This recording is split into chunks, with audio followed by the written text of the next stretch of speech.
Welcome to Corrective Consciousness, episode 229, the podcast where we explore the inanity of pop culture. I'm your host, vysethebold, and this is... Lotus Prince. And we have another wonderful show here for you. I will keep talking like Shatner all I like. Thank you very much, Lotus. And we are going to be talking about our favorite... not our favorites, but our games that we had and systems we had growing up, which I thought was an interesting topic. Lotus actually suggested this one, so I imagine you have something in mind when you were bringing this up. No, I was just trying to come up with a topic, and I was like, "Oh, we haven't discussed that." We haven't. So I guess I'll first start off with my situation at my house. So I have a much older brother. I have my older brother is 7 years older than me. So the things that he had, were things that were well established for me when I was born. So, when he was young, he probably around the time I was born or so. His friends actually saved up money and bought him a Nintendo Entertainment System. So I was born into a house, or we received an NES very early in my life. Having that was like my first experience with video games, because my brother would be playing it all the time. He was the ripe age for 7, 8, 9, 10. To be playing it, and I would probably be tagging along. So therefore, I don't really have a first memory of playing video games or anything like that, because they were always around. I was probably playing them before I knew how to read, that kind of thing.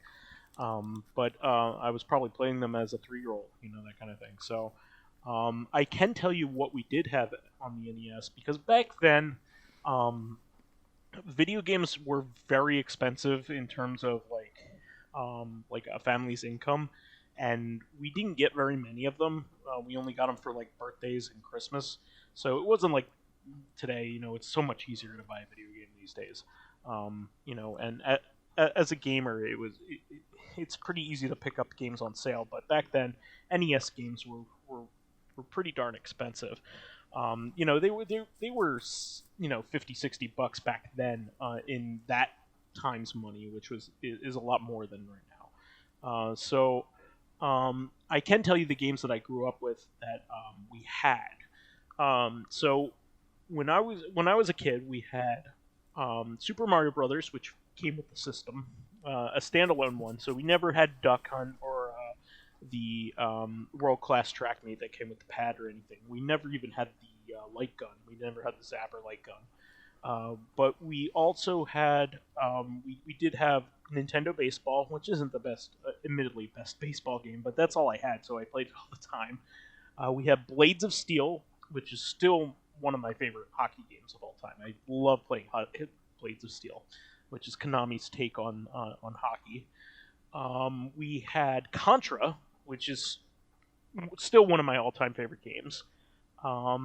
We have Donkey Kong Classics, which included Donkey Kong and Donkey Kong Jr. And we had Zelda, the original Legend of Zelda. And I eventually got Sesame Street's ABCs, I think, and 1, 2, 3s. I think that's what it was called, because that my parents are like, "Oh, well, we'll get you a game. Better be educational." And that's why you're so learned today. That's imagine like never getting a video game. Like you never got a video game. You only got it for birthday and Christmas, and even then it was a crapshoot whether you get one or not. And then you get Mario is Missing. And I get an edutainment title. Fuck. You get Barney's Hide and Seek. But we rented games all the time. I don't think I had anything else for a while. The first video game that I remember receiving, other than the Sesame Street one, was I remember on one of my brother's birthdays.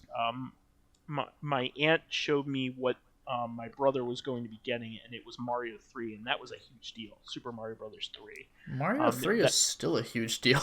Yeah, I mean that iconic yellow box was such a thing. Like I was so excited, and took everything I could not to tell my brother, what it was going to get before he opened it. But it was a really really big deal, and we played that game so much. But like all the games that all the other games that I really loved from that time period, I didn't get until I was older and I had my own money. So like, that was pretty much it for the NES. I'm gonna let you go on before I move on to like my next bit of games, but Sure. and I'll also kind of talk about the rental experience that I had. But I want you to pepper in your side of things here. Yeah, we actually didn't have too terribly much going on in the rental side of things. I would say probably my first gameplay experience might have been at some friend's house or something, or a neighbor's house. It might have been like, well, it was certainly the NES, but like maybe Super Mario Brothers, the original. And I definitely remember playing some Punch Out later, back when I lived in New York. So this would have been when I was like 6 years old, maybe 7. I remember playing like World Cup soccer. I love World very Cup soccer. briefly. What a good game. Yeah, but like the only time we ever had an NES in my house, like we barely rented, but this was one time we rented, and I think I've talked about this before, but it was like over New Year's Eve or something. My cousins were over, and my aunt and uncle come over, so we rented an NES, and we had a few games for it. We got Ninja Turtles 2, the arcade game, which was great, even though we could like, I think we beat level 2 like once. We were not very good. There was that's also a pretty hard game. I would say like even as an adult, like me and my roommate, like a couple of years ago, we tried to beat the game several times, and the final boss battle is such a fucking bitch. Yeah. Because Shredder has like himself. an auto kill. Yeah, he has an auto kill when he mutates the. He has an auto kill in every game. Yeah. Yeah, it sucks. But in any case, we also had Ninja Gaiden, which we weren't able to play. We couldn't get it to work. Otherwise, we would have learned. Which was a common thing, by the way. Yeah. Otherwise, we would have learned just how hard that game was. I just remember there's a ninja on the cover. I don't think I knew what the game was called for years. And I was like, oh, that must have been it. And then what my uncles played, they had Donkey Kong and Donkey Kong Jr. They played Donkey Kong, and they thoroughly enjoyed it. I think they beat it. I mean, as far as beating There's that only game 4 levels goes, in that version. well, I guess there's only 3 levels, right, with the NES? So there is the girder stage. Of course. The iconic girder stage. The spring stage. Yeah, the spring stage. And there's the beat the boss stage, right? They don't have the conveyor Yeah, belt. I think then it's just the last one. Because the real Donkey Kong has 4 stages, but that pie stage would not be available until the 90s. Yeah.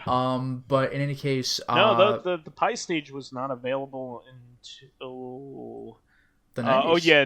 Until Donkey Kong. Donkey Kong Country 60 or Donkey Kong 64. Yeah. There's a weird thing to bring up, but and then also Donkey Kong Jr., which is a considerably harder game. And my uncles my dad and my uncle kind of dropped that kind of quickly. They're like, this is more trouble than it's worth. But they enjoy Donkey Kong. I love Donkey Kong 3. Oh, it's so good. Well, this wasn't 3. This is Donkey Kong Jr. Oh, okay. We never had Donkey Kong 3. So that was my NES experience at my house. Like, that was the only time an NES has ever been in my house. To this day, I don't think I have an AVG now, or an AVS now, but like... Yeah, I'm actually more and more thinking about picking one of those up because the analog NT Mini is just so elusive and expensive. So yeah. But the AVS is actually they just had some firmware updates, so I mean, like, it's still being supported. Yeah, but the first system that my family ever owned. This, I think, also might have been either the holidays or maybe some birthday or something. But actually, my aunt and uncle got this for the family because I don't think my parents are going to, and I don't even think my mom really approved very much. But they got us a Model 2 Genesis. So good. Just like you said, you had Mario because it came with the Nintendo. We had Sonic the Hedgehog 2 because it came with the Genesis.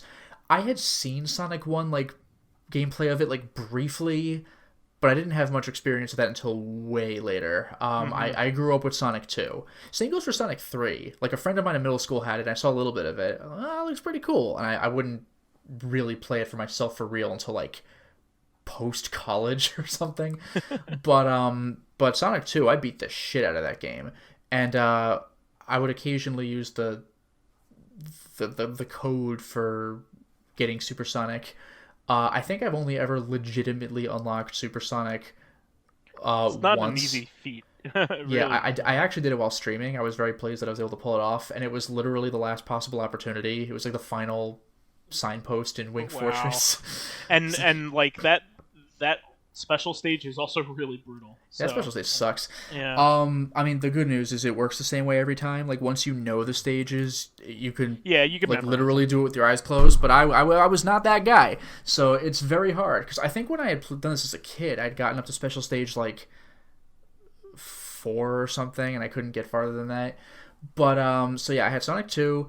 There were a bunch of games that I remember having, but I don't know if we owned. Like, I think the Sega 6-pack we borrowed from our neighbor at one point. Like, that was how I played Streets of Rage 1 for a long time. I don't think I owned Streets of Rage 1, like, until a way, way long later. Yeah. Streets of Rage 2, I want to say we owned, because I remember playing the hell out of that game. I think we own that one. At some point, I have no idea how this happens, but we got both X-Men games. Sure. X-Men was a solid game. And by the way, this is, remember, I like 2 better though. 2 is the better game. But I will say, remembering that this is the 90s, where Magneto is just always the bad guy. Sure. At one point in X-Men 2, you're able to play as him, and I thought that was like the craziest thing. Well, even in the comics at that point, like he's like, he's sometimes a villain. At that point, but like, how would you know that? I wasn't buying all these X-Men comics when I was like 9 years old. I think even back in the 60s, they revealed him to be a sympathetic character. So yeah, but I had no idea about any of this, and like, the cartoon was on TV. He's just the bad guy. I mean, he has a degree of sympathy, but he's the bad guy. Yeah, sure. So later on, I think it's more like the eventually. I think it's more blamed on like the people that are trying to subjugate mutant kind. I mean, but in the opening credits, it's like Professor X, Magneto. Like, there you go. Yeah. But like, I mean, how much of the X-Men show did you actually like watch back in the day? You would catch random episodes. There was I remember at one point we later got Mortal Kombat, like Ultimate Mortal Kombat 3. I remember my dad got it for me at Best Buy at my request, and my mom was like, not pleased. Like, my mom never stopped me from like she never took games away or anything like that. I mean, we had to ask permission to play the system. Like, we had like a lot of time where we could do it, but like, my mom would never just take away our shit and just be like, nope, I'm confiscating this. So she was unhappy that we had Mortal Kombat, but it was like, I guess it is what it is. And I'm sure you played it all the freaking time. I played a bunch, yeah. There was, you know what was kind of funny though? Back when I bought comic books, like I was, like, I had just randomly, just because the cover looked cool, I had picked up one of the Maximum Carnage issues, and I was like, oh, this is part 3 of 14? I gotta go look for the other Maximum Carnage stuff then. So I would like hit up these little like minor comic book sort of conventions, like in like a local one, and like just see if I could find any. I eventually did complete the set, but yeah, I remember expressing to my parents that I was like looking to get Maximum Carnage, and lo and behold, there was a Maximum Carnage game for the Genesis, and also the Super Nintendo. They got that for me for some holiday or something, and I was like, what? Like, I don't even know if I knew that existed. So I kind of that game's notoriously hard, but I learned to beat the shit out of it. Yeah. Being that you're the older brother, how did you get exposed to that? Like, how did you know about it? About what, Maximum Carnage? Yeah. Well, I was kind of into Spider-Man anyway, and like I said, I was just at some place where people were vending comic books. Issue 3, I mean, like, who knows what the hell issue it was? Web of Spider-Man, Amazing Spider-Man, I don't know what, like, it crossed over those series, but like, sure. Like all of them, really. It said Maximum Carnage number 3. The cover was cool as shit. It was like Venom fighting Carnage. The art was amazing. I was like, I don't know what this is, but I'll pick it up. And then I learned it was part 3 of 14, and I was like, oh, Gotcha. okay. Well, I kind of had a similar love for Maximum Carnage back in the day because Carnage was like the coolest thing going. Yeah, I didn't Um, even know that there was a. I think it was just a 3-part series. I didn't even know that there was 12 something. Carnage. Yeah. And then this 12 or was a 14. follow up. Oh, this is Maximum Carnage. So I didn't even realize that there was an original Carnage Yeah, series. I eventually got the original like 3 books where he was introduced, Yep, which yep. was pretty cool. I got those later as well, but I remember like discovering that. I was like, oh, like because it was a big deal that Spider-Man teamed up with Venom like ever. Yeah. I was like, So this is so bad that I'm gonna work with you on this. getting back to my end, I did want to mention that like we had a local video game store that was Yeah, only a mile away from my house, so therefore we could ride our bikes up there. Um, yeah. um, We had something similar actually. it was pretty awesome because like nowadays I can't really walk too much other than a Wawa. Yeah, yeah. And back in my hometown, I could probably um, I could probably only really walk to that location, but it doesn't have the video store anymore. Unfortunately, it's like one of those things. Yeah, I mean, And almost nowhere has a it was a video mom store. and pop place called Video Town back in the day. Yeah, Uh, we had a video barn, although it was not this huge thing. It was just a store. Yeah, and we got our local videotapes from there, and you get Yep, they even had like a few laser discs if I remember right. that's Um, cool. but I just thought they were a mystery back then. But uh, they did have rentals, and they rented back in the day. They probably rented games all the way up to the N64.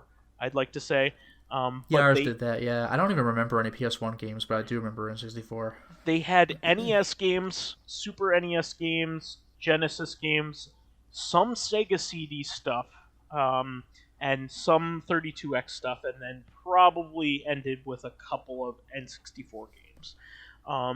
And that's around the era in which Blockbuster came into town and basically ran them out of business. But yeah, I at this time I got real.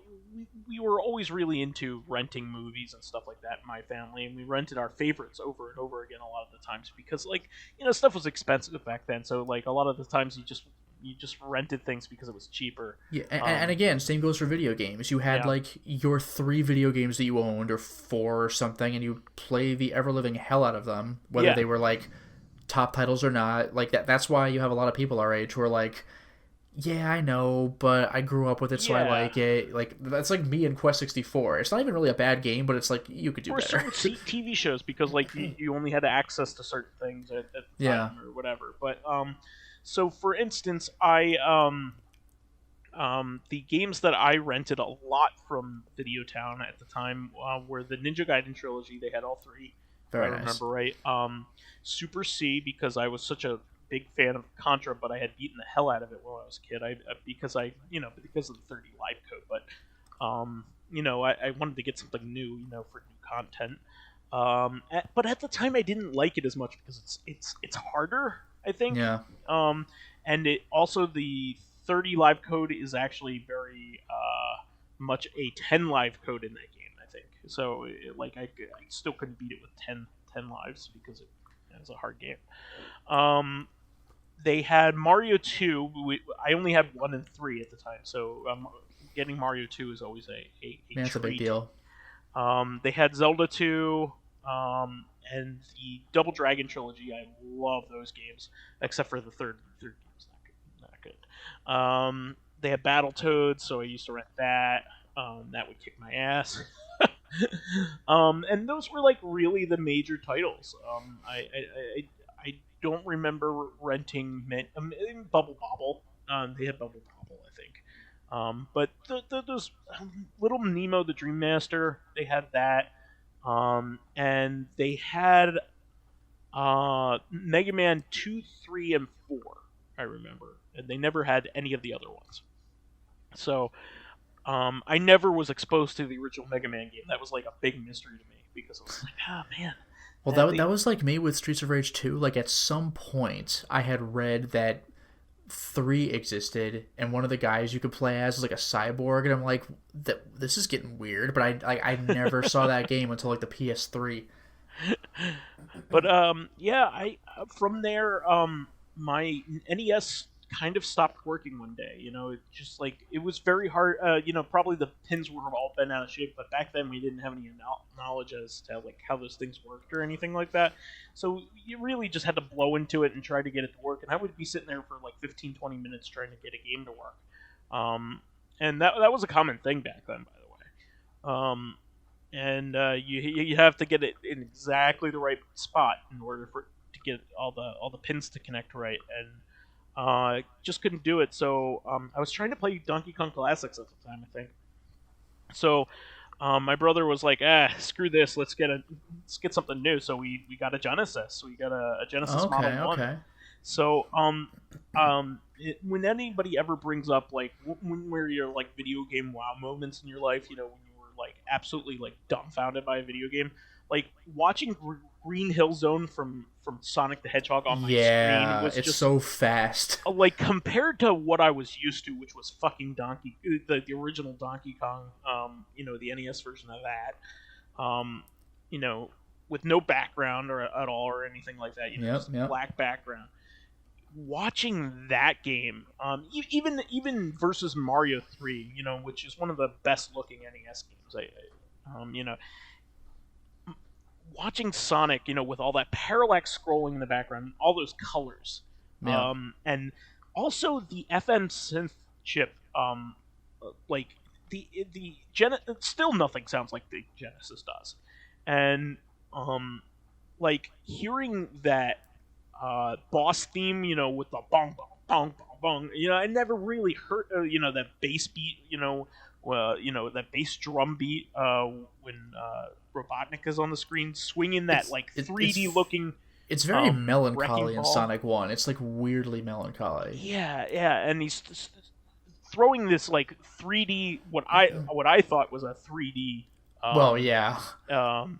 Wrecking ball. It's just clever drawing at the time. Yeah, it's just a circle, but it's shaded in such a way. Yeah, it just looked like Space Age to me at the time. But it was just amazing. It was just like phenomenal, and my brother was really into the Genesis. We eventually got Sonic 2 along with it, and Streets of Rage 2. Streets of Rage 2, you could talk about which game is better, but play Double Dragon and then look at the sprites on fucking Streets of Rage 2. Yeah. Oh my god, I didn't know. It's like Altered Beast. Altered Beast is a mediocre game, but just looking at a screenshot of that compared to a Nintendo game, you're like, what? This is the future. It was a huge deal. Huge deal. The boss takes up the entire length of the screen on Altered Beast, the first boss. But what else did we have? We had we got Mortal Kombat, and we were like one of those, and my brother was a teenager at the time when we got it. Yeah. So like that, he was all about it because it was edgy, Especially edge. if you knew the code. Oh, we knew the code, baby. And he knew it and I didn't, so he had to put you want to play violent me. mode, ask me permission. Yeah, exactly. And we had to of course look up all the fatalities because who the hell knows those. Yeah, you're not gonna figure those out by accident. Yeah, exactly.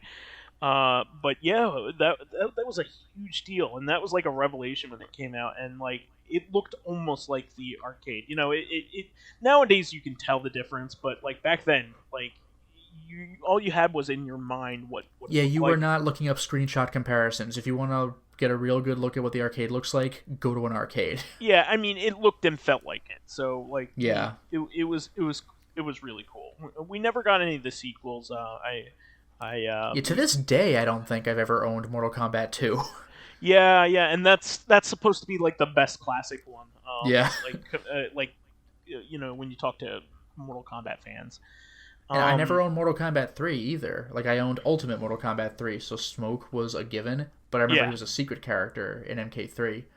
Yeah, Mortal Kombat 2 was a huge game. I think it was the best-selling game in the series too. Yeah, and the idea, especially if you already knew Mortal Kombat 1, the idea that you could play as Reptile, and he has a unique moveset this time. Yeah, and it was right around that time when they started like talking about video game violence as like a problem, Yeah. like in the media, and we all know that it's pretty much nonsense now. But like it was just kind of cool to have like one of those forbidden games, Yeah, yeah. like some kids couldn't play it, Yeah, that I kind of have thing. Doom. Yeah, yeah, exactly. And that actually brings me to my next one. I was actually going to ask you like about your PC um, experience because I know you had a PC before I did at your house. So like, what games did you have on that like as a kid? Well, the real first stuff we had, I mean, this is back in the day where your parents may have had a PC for work. That's the only reason there could possibly Oh be yeah, to own a PC. Like, I mean, you could play games on them, but like you're not and buying a or PC to unless they were play like big games. nerds. That's Yeah, the but only like thing. nobody's buying a PC for the purpose of playing games. That was No, like it was way too inane. expensive for that. Yeah, that was like no way. So my first PC game probably was like off of a floppy disk, called Jump Jet. I think I've brought this up on the podcast before. It's basically Defender, except Oh, on MS DOS. Like you fly horizontally back and forth. The screen eventually, well, not the screen loops, but like the screen scrolls, but the level eventually loops, and you had different missions. So mission one was to destroy X number of these green bombers. There were more than enough. If you took out more than the required amounts, then you would get bonus points. And when you're finished, you have to go back to the base you started on and land, which means stop moving. So, like, let's say you're flying to the right. If you press right again, you go faster. Press it again, you go faster, etc. Up to like X number of times as your maximum speed. If you want to turn around, I think you have to like press left to slow down, left to slow down, left to slow down until you stop and turn around. And you could do it super fast, but you got to like mash the key a bunch of times. Level two, you have to destroy these oil refineries. They're exclusively on the this actually ground. sounds pretty great. I would actually It's like to play this. you could easily Google it and play it like via Yeah, I was gonna say, some have you ever internet tracked it thing. down like I have. since then? Yeah. It's yeah, it's not bad. Level two is destroy these oil refineries that are on the Who made ground. it? Do you know who made it? Oh, I have no clue. Yeah. So destroy oil refineries that are on the ground. So you're probably just gonna fly or even just roll on the ground. That's one thing that I thought was cool at the time. When you get very close to the ground, your little landing gear comes out. There's no animation for it, but the fact that they put landing gear in, I was like, ah, look at that. Mission three is the closest to what I guess I would call a boss. It's you have to destroy the head of Doom, which all of a sudden we're doing this now, I guess. So it's just this pink bouncing head that can never reach the full top of the screen, Wait, but what was the exact name of the game again? jump jet. Yeah, that's what I Uh, thought. I can't find it. Wow. I forgot if it's one word or two, Oh, but okay. just type in jump jet DOS, it'll come up. Yeah, I'm getting But Harrier Jump Jet, which is a flight simulator. yeah, Uh, no. The head of Doom oh, would here it bounce is. around, and you would keep shooting it. Little pieces of it would come off. It looked really cool. And then the last mission was to save some sort of hostage or whatever. There'd be this unique building that's colored differently than everything else. You shoot it once to blow it up. The little dude comes out of it. You roll up to him. He goes in your plane, and you go back to base, and the level loops. I should mention there are two bonus stages where they're both basically the same. Destroy as many enemies as you can. The first level is just the yellow fighters you experience on normal levels. Just take them all out if you can, which is quite hard to do. And level two was do it with UFOs. They're unique to this particular bonus stage, and there's some asteroids in your way too. Blow those up just out of nowhere. Like it's a basic game, but I have nostalgia for it. It's Huh, probably no, my it first looks like PC fun. game. I would play this. But as far as more mainstream titles, though, I don't even remember what we played like after that. But one of the earliest games I remember, like games that I can remember that are more people have heard of, would probably be like there was classic Doom. My dad picked up the shareware disc for that. And this is back when the all weapons code would not get you the BFG because it wasn't in the shareware. It was only episode 1 of Doom. Sure. And because I remember those felt like bonus weapons or something when I played like Doom 2. I was like, what is this? That there are more weapons? And we also had I forgot which one of these I actually had first. King's Quest 5 I remember we had in a bunch of floppies and I don't think we got really far in it.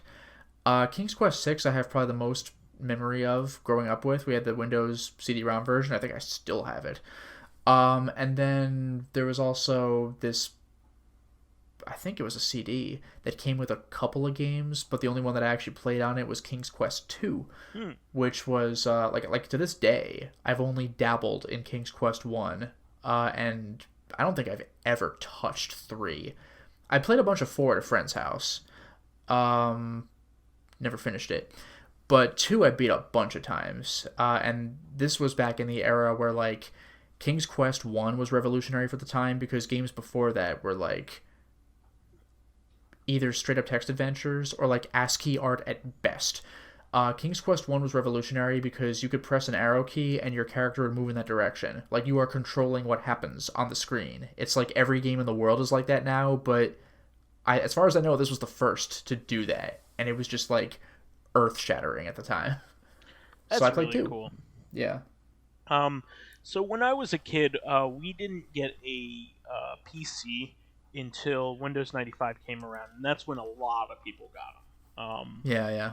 Because they became more affordable, and it was also a time in which like people, it was like heavily marketed at that point. So yeah, this was an era where like IBM was king, and you could get like a not IBM. Like I remember that's how I IBM identified my compatible. computer. Yeah, that's how I identified my computer. It's an IBM compatible. Yeah, so like a lot of Windows machines were like that, and I would say that like everybody really got one when like the Gateway 2000 era came around. You know, like that. Yeah. Gateway made like a lot of really popular systems. I mean, you had HP around that time as well, but like a lot of people really got PCs. But before that, I would go over to my next door neighbor's house and we would play games because they their dad had a computer for work, so we would mess around with some computer games every once in a while. But it was mostly like edutainment stuff. So we would play Reader Rabbit. And that was one of those things that I would see at like the library, like on Yeah. those computers. I never had Reader Rabbit though. I did have Math Blaster. Yeah, you know what? At my friend's house, we did play Math Blaster as well, and that ended up coming to the Genesis, by the way, and I ended up getting Yeah, that it's kind of cool. eventually. But Did you ever hear of the Adventures of Hyperman? no, I don't know that one. It was like a science-y edutainment game. Huh? My cousins had that. I never had that. So like, and I played Number Munchers and Word Munchers. Yeah, I played those at school. Yeah, we played those, and then we played the original SimCity, not 2000. I've never played the original SimCity. Yeah. I had 2000 for years. I never played the original. Like, why would you go back to it? You know. Well, yeah, I saw a little footage of it. I was like, I guess you had to be there. Yeah, it's exactly right. And then, really, the only other thing that I remember from that era, one of my best friends, he knew he had a lot of the Apogee stuff at the time. So yeah. He showed me the original Commander Keen trilogy. He had that, and then he also had Biomenace. That's how I got exposed to that. Yeah, and speaking of that like that kind of shareware Apogee stuff, I mean, like, I think I exposed this to you like post college. Even though you're a shooter guy, you didn't even heard of this one because it's on Windows. Oh, but sure. I played Raptor Call of the Shadows, although I think I had a shareware. Oh, sure. I think a lot of people like Jump Jet looks like it was a shareware game as well. So like that's how a lot of people experienced things back then. What the hell would a full version of Jump Jet be? That's what it says, man. There's 4 levels and it loops. Like, I don't know what more you want. Maybe there was a 5th level. I don't know. But I'm gonna look this up right now because, like, what the fuck? The culmination of it all, though, was he had Dark Forces, which was like insane to me at the time. Like, it was the coolest thing going, because at the time, you have to remember, like, the only like Star Wars stuff in motion other than the movies was basically that. That was it. Oh, Jump Jet is one word, it seems. Yeah, I was able to find it when that released by Montsoft. Oh, it says it was released as shareware. Yeah. So is there no full version? I guess there's no full version. I don't know. It's just a Yeah. free game. Yeah. Wow. All right, all right. But anyway, Dark Star Wars Dark Forces was like so cool to me at the time because like it expanded on the lore Oh yeah. of Star Wars. Before that was like a really big thing. It had new characters. It even had like Darth Vader in there, like with cutscenes and everything. Yeah, that was nuts. It was realistic looking enough, to the point where like the sewer monsters scared the crap out of me. The Dianoga. Yeah, the multiple Dianoga that you had to kill in the sewer level. Well, you know what that makes me think of is Shadows of the Empire for the N64 because that was that game. I think. No, it was, but I think more people were probably exposed to that because it was just clearly on store shelves for your like console system. But the thing I remember about Shadows is that like even though you could take down an AT-AT in Super Star Wars on the Super Nintendo, Shadows of the Empire was like the real full-on version 3D, so much and fun. it really felt like you were doing it. And like every Star Wars game ever made after that, like had to have an obligatory harpoon and tow cable AT-AT level. Absolutely, yeah, because of that game. And I remember when we finally got a PC, my mom ended up buying a couple mostly edutainment stuff for me because she wanted me to learn. And what things you could learn from whatever edutainment crap there is. We had Encarta, before the internet was big. We didn't have an internet service. I think I actually did have I might have had like Growliers or something. Yeah, we had Encarta, and we also had Adam the Inside Story, which was like like an anatomy. It's called Bowser's Inside Story. Yeah, right. Actually, my anatomy inside game was the Magic School Bus, like inside Arnold, inside the human body, inside Arnold. Yeah, I had a friend who had the Bill Nye the Science Guy adventure game as well. I don't think I've ever heard of that. Yeah, no, it was challenging too. But yeah, you basically, it was an FMV game, and you go around and you would click on the environment and perform little experiments and try to get through it. Oh yeah. Oh, did you ever play the Super Solver stuff? Yeah, actually, I found those a lot of fun, but I actually found that from that era, if we're talking like edutainment, my favorite was still the Incredible Machine. I really love those. That one. Yeah, you basically build your own Rube Goldberg machine in order to solve issues. I always used to love those, and I still find that fun. But anyway, when we got ours, what game that we bought with our system, to show it off. Which system now? Is it the computer? Our computer, yeah. Our Gateway 2000. I mean, the same game everybody bought? Yes. Yes, exactly. So we bought Myst, and of course, I'm like 12 at the time, maybe 11, 10, so like, I don't know what the fuck you do in that game. Yeah, I did not do very well. I did not do very well in Myst. I remember, I think I discovered how to enter 2 of the levels. I couldn't even do that when I was so proud of myself. Like, I couldn't even do that when I was forget actually advancing the game. The fact that I unlocked potential, I was like, oh!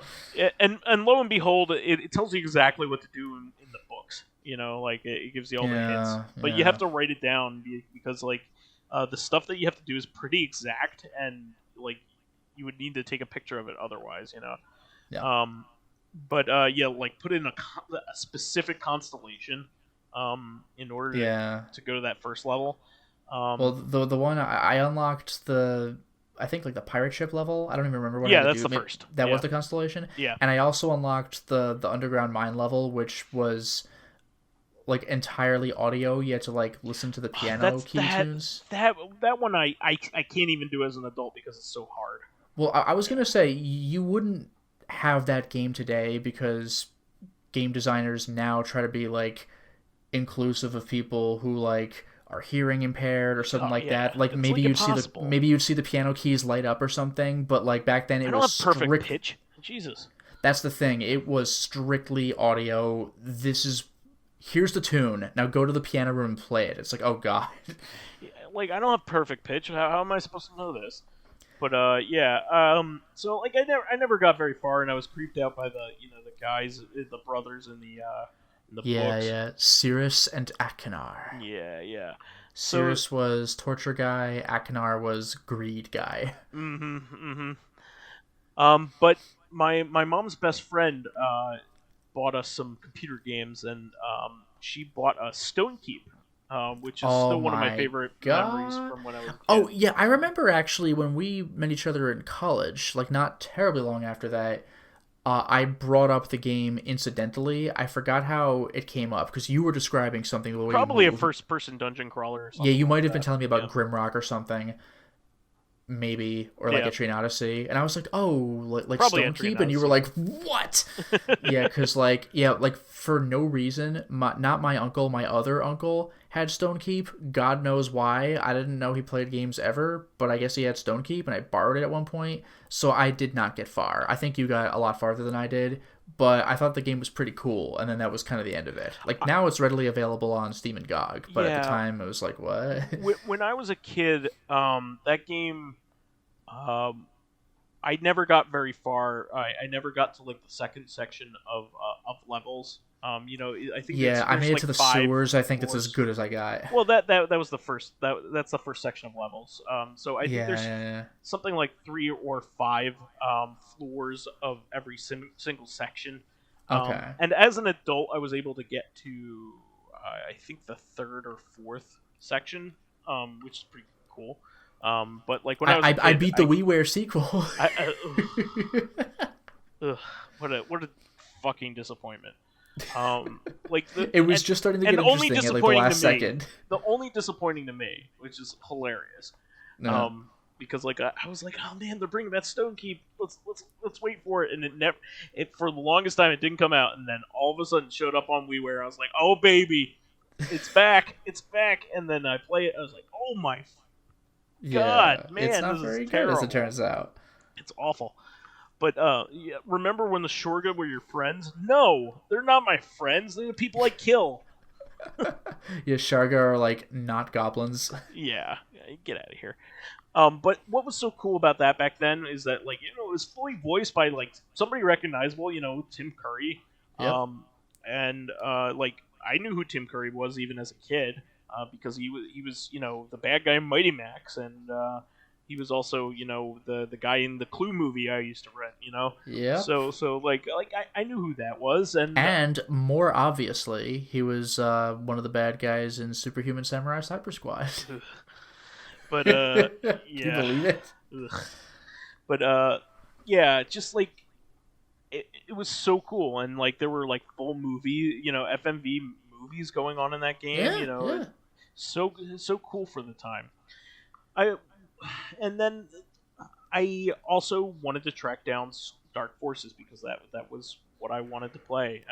So eventually I got a Star Wars collection, the LucasArts Volume 2 collection, which had Rebel Assault 1 and 2, which are both not very good. The first one is almost impossible. The second one I could actually beat, but still not very good. It had a demo of Dark Forces, so I still had to buy it because I thought I was getting it. And it had a couple other things, but Yeah, I might have had the same collection. This sounds familiar. yeah, I eventually got the LucasArts Volume 1 collection, which had all the Scum games on it, but I didn't get that until college.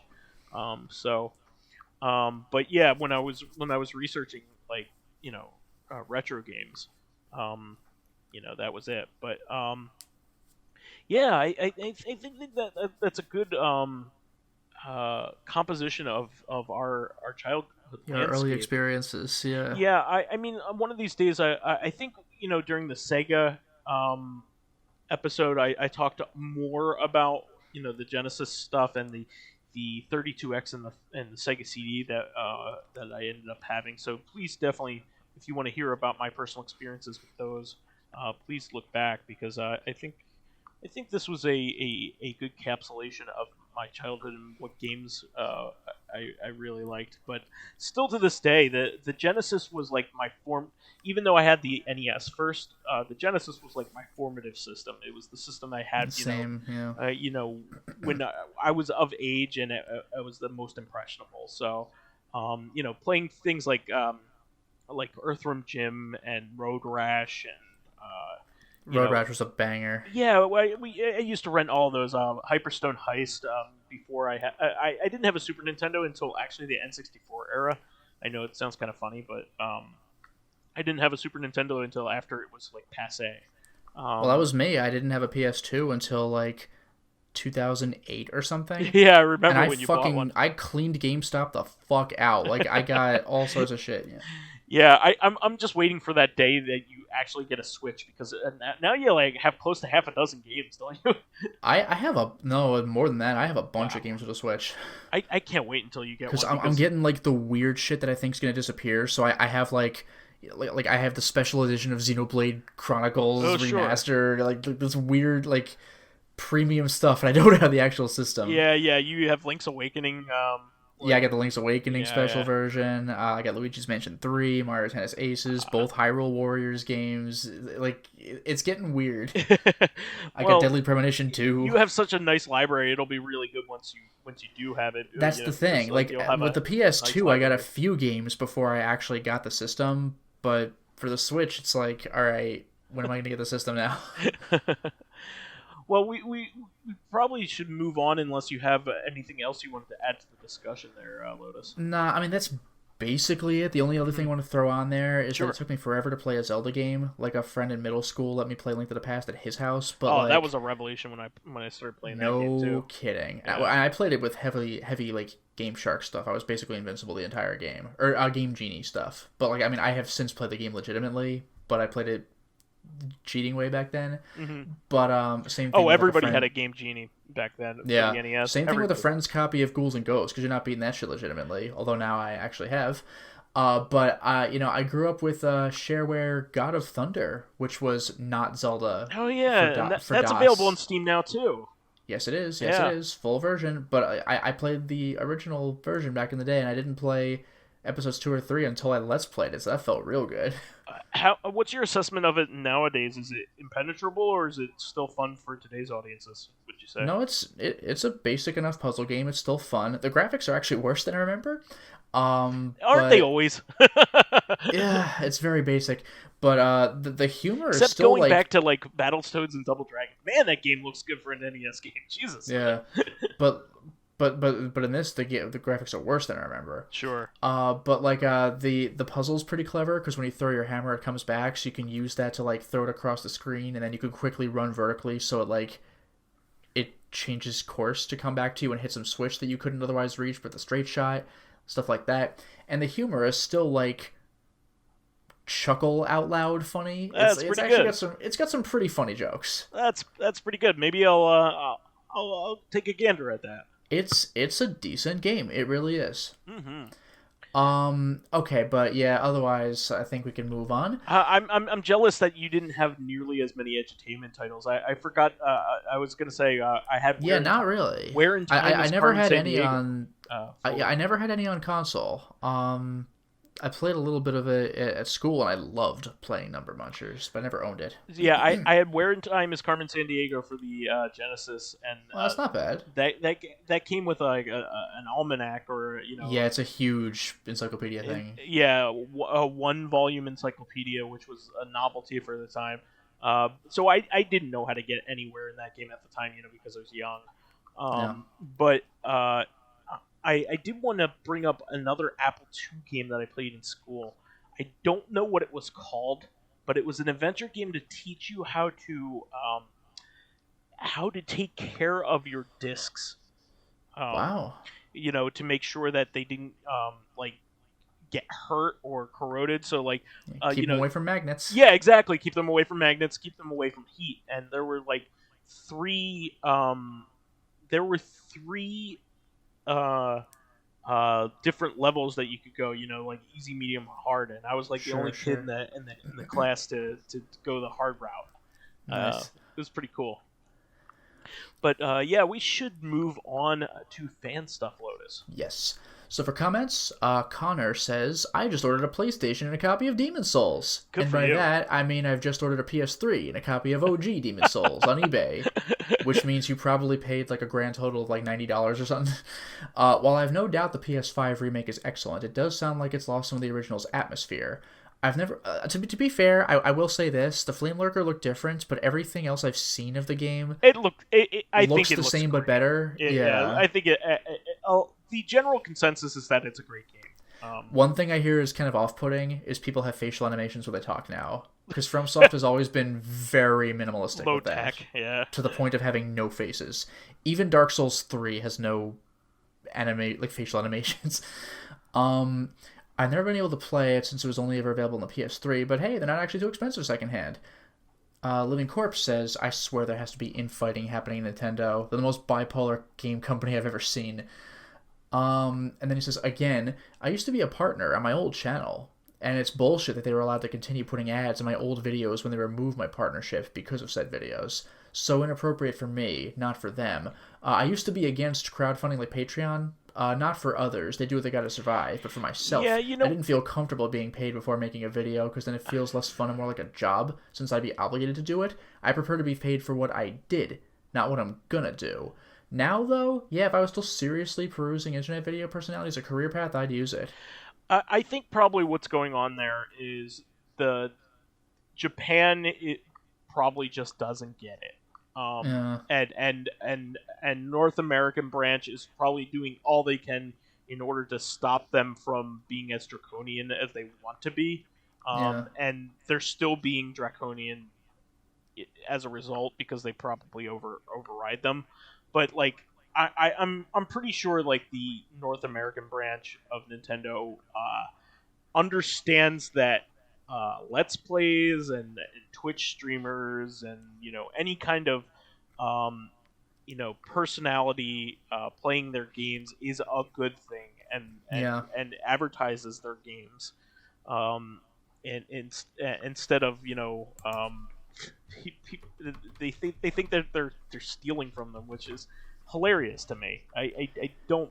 By the way, do you know what that reminds me of? Yeah. Do you remember weeks ago when I talked about like Alex Hutchinson and how he like mysteriously stopped tweeting after saying, "Oh, streamers should pay like game devs for the privilege of streaming their games." Oh boy, yeah. He has since started posting again, but like we're talking silence starting on October 22nd. And the next thing I see him post is like November 17th. Yeah. Like he shut the fuck up Yeah, for weeks. he probably got a very stern talking to. Because he's a fucking idiot. Yeah. If not almost fired or fired. Yeah, like that was really stupid of him to say. Yep, October 22nd, November 17th. Like, damn. Okay, so School Filmer says, I haven't tried the Ace Attorney games yet, but I've seen a little of it. Looks interesting. As for Animaniacs, I do remember watching the original series way back, even if I was very young back then. I don't think we have Hulu over here, so that's a miss for me for that reason alone. That's a shame. In other news, I know. Falcon said the same thing, because, like, Canada. I can't believe that, because that's, like, one of the major streaming I know. options. So, in other news, I'm now a proud uncle to 2 nephews, as the second one recently came to this world. Congrats. So, congratulations. Yeah. And then he also says, I've only played the 4th Yakuza game, but it was quite a fun experience. Yeah, that was, like, one of the best ones, like, at the time. I came for the Riichi Mahjong and stayed for the story and everything else. As for... Man, that is the polar opposite of me. Polar opposite of everybody. Yeah. As for favorite cheat codes, there was a code in The Simpsons Hit and Run, where when activated, it makes the card jump if you honk the horn. That's pretty cool. That's amazing. I always like weird stuff that lets you like play with the physics. Yeah. Yeah. Using that code makes it easy to go out of bounds. Exactly. Yeah. Yeah. I used to love like playing around with like like getting stuck in the geometry and things like that. Yeah. Games. Yeah. And then Dracologist says, limited run games that is weird. Sentinel Returns, Freakout. Yeah, I don't know if those are just like low print runs. I don't know if limited run games the company did those. But he says if Eric Chachi games count, than like and it's a C64 game, Inferno Runner. Yeah, Eric But Chahi was the one who did Another World, right? oh, that was okay. Yeah. And then the dynamic between Sherlock Holmes and Watson was that Sherlock was the slightly crazy, almost psychotic Yeah, level he of kind of analytical. Watson was the grounded one, the one That's that was literally what he grounded. says. Yeah. Watson grounded thinking that helped him set down stepping stones. I know.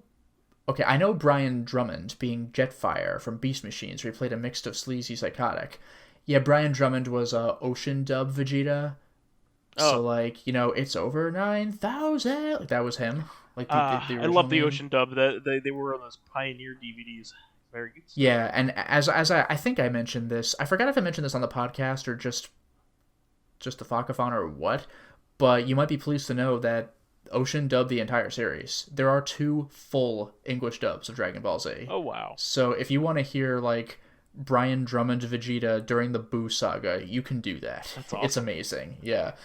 Um and then Dracologist also says Age of Empires by default had many stupid codes, like the catapult that shot peasants and cows, or the ballistas that shot across the map. In current year, the best and possibly only cheats are in A Medieval. Codes include a CGA graphic mode, wow, with all of its That's pretty glorious awesome. 4 colors. One I heard was interesting in C64, where to activate a cheat, you must lick your finger and drag it across the port connector spikes of one of the joysticks. That's like, did Kojima secretly develop a Commodore 64 game and didn't tell anybody, or what? That's crazy. And then our question is from School Filmer. Have you tried to draw something? I've been at it a little myself, and personally I think I'm just okay with my freehand stuff. So have you drawn something, and would you have kept going? Now, if only they would have done something with that Eclipse crud.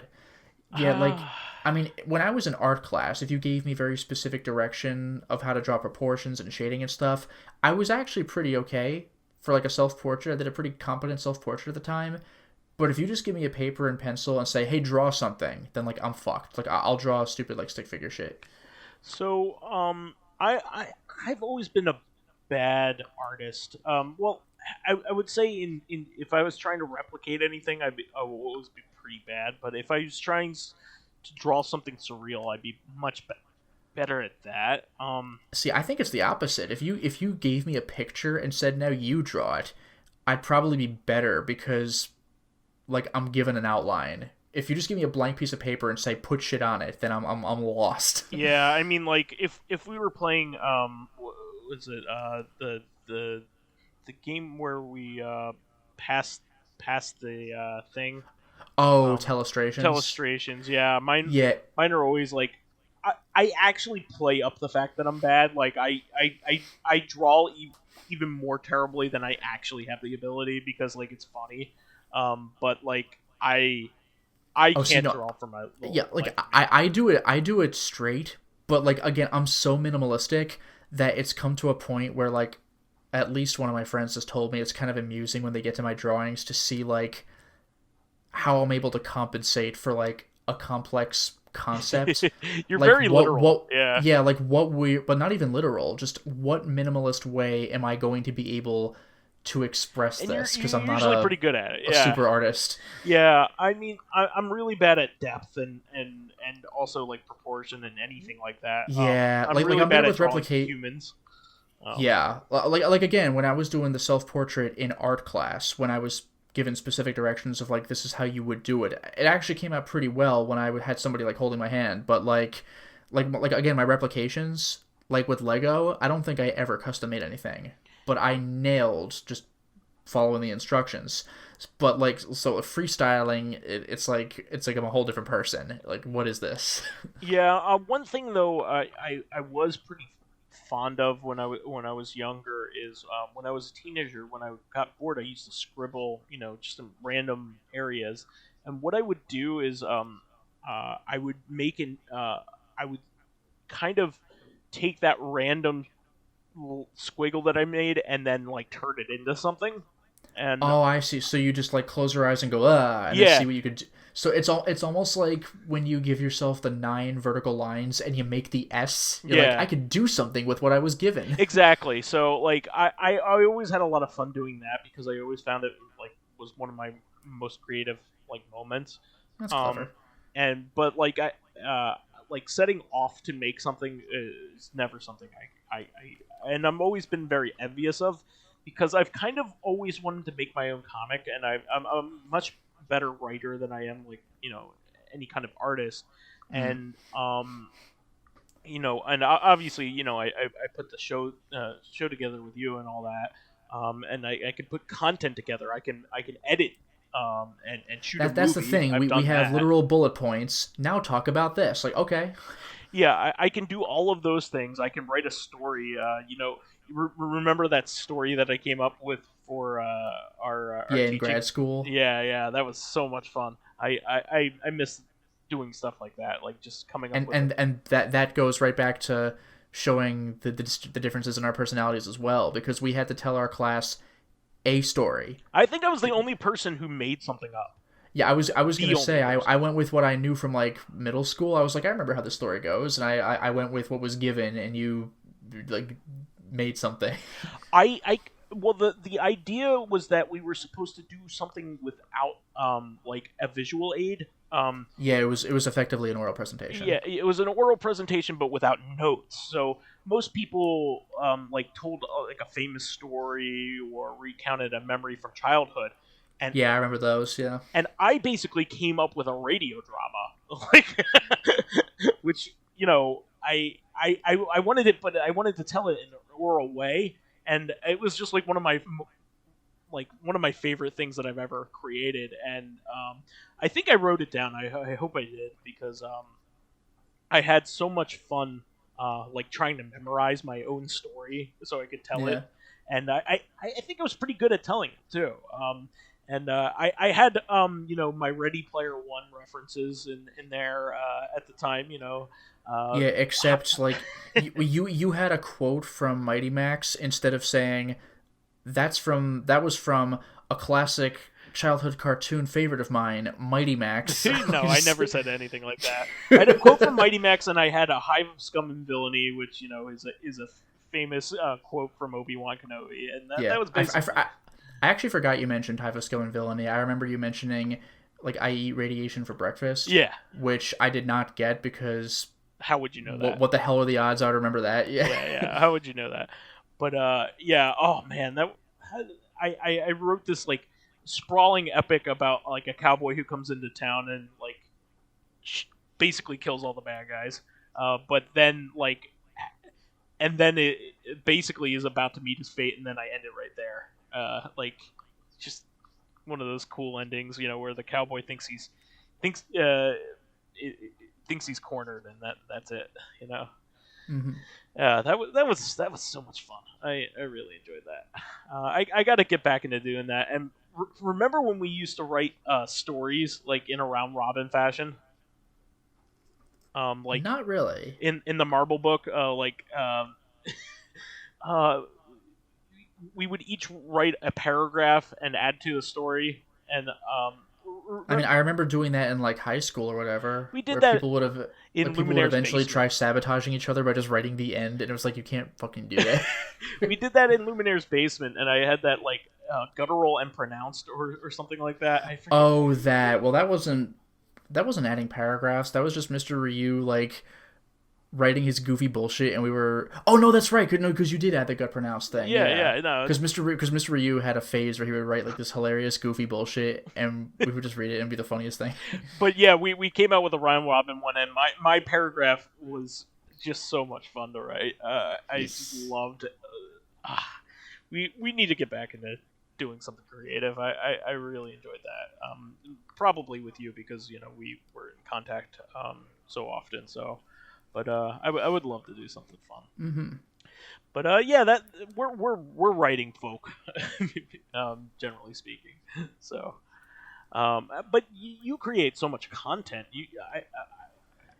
In a manner of speaking, because this is another thing that's like on brand with my personality, is I take a video game that already exists, and then I play it and then I talk about it. Well, you had that one skit where you dressed up as a '90s kid, which itself, like that's not me. I love that, though. Like that's Linkara. It was good. He has a character called 90s Kid. Why do you remember that? This was like because 10 years ago. You dressed up as a '90s kid is one of the funniest things I can think of.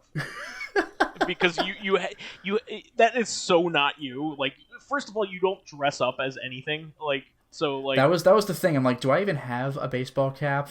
you had like a Yes, I do. neon From green when I was like baseball 5. cap, I think was it, and a I don't. pink Yeah, shirt. maybe. And you just talking in that like surfer dude. Whoa! Yeah, Like, the whole point of that was like a Facebook contest that was proposed to like try doing your own Linkara review. So everybody was referencing Linkara directly, and that was an example of that. So that was not me being creative. That was literally me being like referential on request. yeah. Well, that And by the way, for anybody that who's was morbidly fun. curious, no, that is not on YouTube. I think I might still have that video somewhere, but it's not uploaded Hello, because it was on Blip, and Blip is dead now. hello, I'm Lotus Prince, and welcome to my website. That's still one of my favorites. Is that still up online somewhere? It couldn't be. Oh, Well, actually, it was YouTube. It could be, but it's not my channel. it's just one of my favorite memories of when I just met you. And That was very funny. it's so funny. Because I remember it was uploaded to YouTube because we were supposed to. It was like for a college like design your own website like project. Sure. It was like very basic, like put in a video. You were learning your JavaScript video is at the probably time. going to say hi, this is me. Yeah. Put on basic HTML code. So mine was just like, hi, I'm real name and welcome to my website. Like it's like a lot of people probably said the exact same thing, but maybe it was Perry or It was something. so dry the way you Yeah, said it. like Yeah. both Perry or Daryl, like it's very on brand for them to be the one to do this. But one of them uploaded it to their YouTube channel, and this was back when YouTube still has tags, but this was when it was different. Like you would categorize what kind of video it was overall. So good. So they put it under like sports, and they linked the video on 4chan. So like a lot of people were clicking it, so it became like one of the top videos of the day in sports. So And it's good. literally just me like, hello, I'm blah, and welcome to my website. And the comments were fucking funny. One of them I think was like your website sucks. yes, that is hands down my favorite. Because like they didn't see my website. They're posting on YouTube. Doesn't Website matter. sucks. Doesn't matter. That was so. And another one was like, "Wow, you own YouTube! It's so impressive." It was very funny. But my favorite one was easily your website sucks because they have no idea what my website is. Oh. They're just responding like, I don't know what your website is, but it sucks. I guess that was so It's funny. so funny. I was dying. When I heard that. Oh my god. Like, hey, guess what? 4chan knows about this now. Like, oh no. Back when like doxing wasn't like a real fear. Yeah, 4chan was still a cesspool, but it's not what it is today. Well, like the internet was a much more laid back place. Kind of, yeah. Like there were bad places that you didn't want to go. Obviously, Including 4chan, but this was like goofy, stupid 4chan, not like malicious 4chan. Yeah, I mean, they're. What I mean is, like, if you stayed to your prescribed areas, like, you could have a lot of fun on the internet. Whereas right now, you know, you're just all thrown in it on Facebook and Twitter with all kinds of nonsense. And Yeah, that's the problem. Yeah. When a website becomes big enough that everybody uses it, then that means all sorts of varying quality is going to be on it. Like a more esoteric website, like, oh, it's too bad it's that it not doesn't have more moderated. people, Is but the problem? It's barely moderated. well, that's Yeah. kind of where I was going. With a more esoteric website, the bad news is it doesn't have as many fans, but the good news is you know what to expect when you go there. Yeah, like I remember just hanging out in like the Hardcore Gaming 101 forums, which I am a moderator of still, miraculously, like because I barely ever go there. But you know, like it was so much more fun because you would just talk to people who were cool. Yeah. You know, and because it was a well moderated site. You know, we gave you chances if you messed up. You know. But Yeah. and then we would wouldn't ban have people your we crazy hated. conspiracy theorist uncle posting bullshit to all your friends. And a lot of times people like that wouldn't even show up unless they were trolling. Like they like you know, typically people wanted to get along with the communities that they joined. So like they you know, people would show up and say, "Hey, this is me. I like this kind of stuff," and then everybody would welcome them. You know, it's like one of those things, and I miss that community like togetherness. I mean, you could still go back to forum, but it's like the activity is so low. It's not just me who's not going Well, there. you What I can mean? kind of get this on some groups in Discord. Yeah, Discord's probably the place for it now. It used to be um what what was that platform that just died? What was that? You might need to be a little more specific. Uh it used to be for posting like a lot of pictures. Oh, I have no idea. Because I mean, Instagram is the new one. Like, there's Snapchat. Flickr was Flickr a thing? No, it wasn't just that. It was they they they basically destroyed their a new company bought it and destroyed like it with their Oh, contents. Tumblr. Tumblr, yeah, Tumblr used to be kind of cool like that. And now I guess Discord's the place for it, which kind of I barely interact with Discord unfortunately, and I should interact with it more because that's where a lot of the cool stuff happens now. But yeah, it's one of those things. Yeah, because that's the beauty of it is that nobody moderates Discord, as far as I know. But in somebody's group, that person moderates that group. Yeah. So you get what you're looking for. Exactly. So that's cool because if you're in a well moderated group, yeah, it's pretty way smooth. Way more fun. Yeah. All right. Well, I think we answered that pretty well. Yeah. Do you have anything else to add? Not really. Okay. Cool.